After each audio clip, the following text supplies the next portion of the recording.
I want to begin my final message to you with a thank you.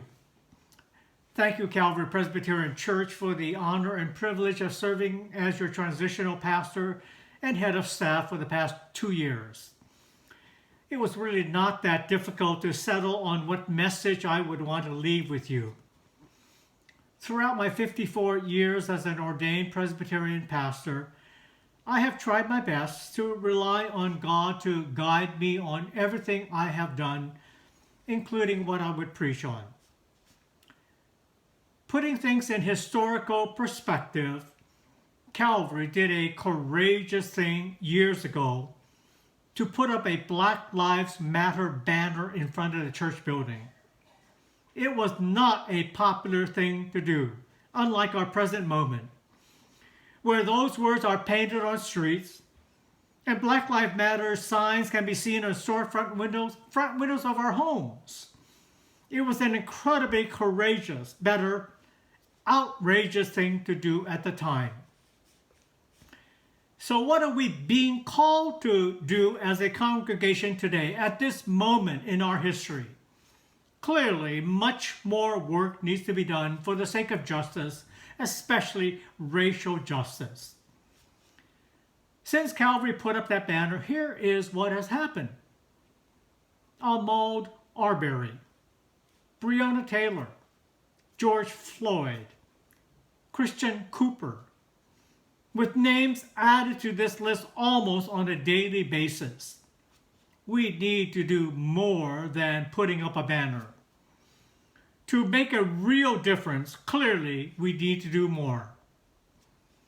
In one of Richard Rohr's daily meditations, he writes, "Throughout human history, countless people have been poor, vulnerable, or oppressed in some way. Those holding positions of power, of authority, within systems of power, secure their own privilege, comfort, and wealth, almost always at the expense of those most on the margins." The challenge for us today is, how do we bridge that divide? How do we level the playing field? The world that the George Floyds of the world live in is not the world we live in here at Calvary. We live more in the world of Amy Cooper than Christian Cooper. While in recent weeks we can point our fingers at the San Francisco Tech CEO's racist rant at a Carmel Valley restaurant, or the woman telling the Asian man hiking on Mount Tamalpais, "You can't be in this country," or the white couple in Martinez painting over the Black Lives Matter display on the road yelling, "You can't do that in my neighborhood." And closer to home, the couple who confronted a Pacific Heights resident stenciling Black Lives Matter on the retaining wall of his house, assuming that he was defacing someone else's property because he was Asian. The more challenging, transformative work for us is the interior, not exterior, and it may actually be the harder work to do. You see, racism, in particular white supremacy, is internalized and closer to home than we are ready to admit.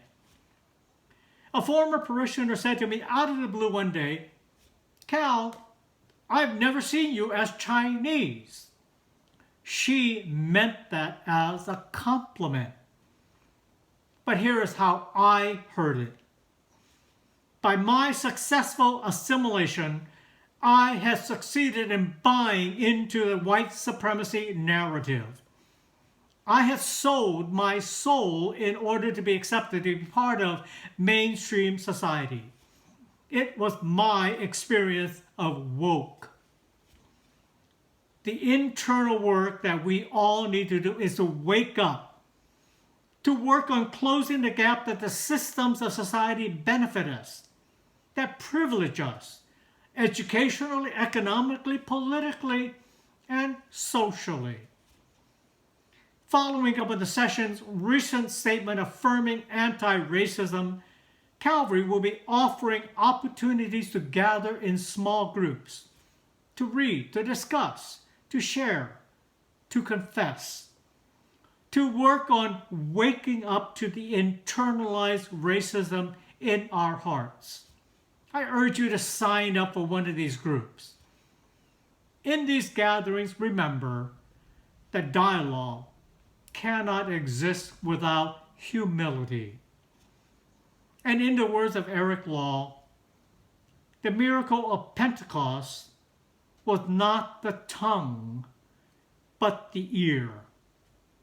May God bless you in your journey of awakening, and may you stay woke.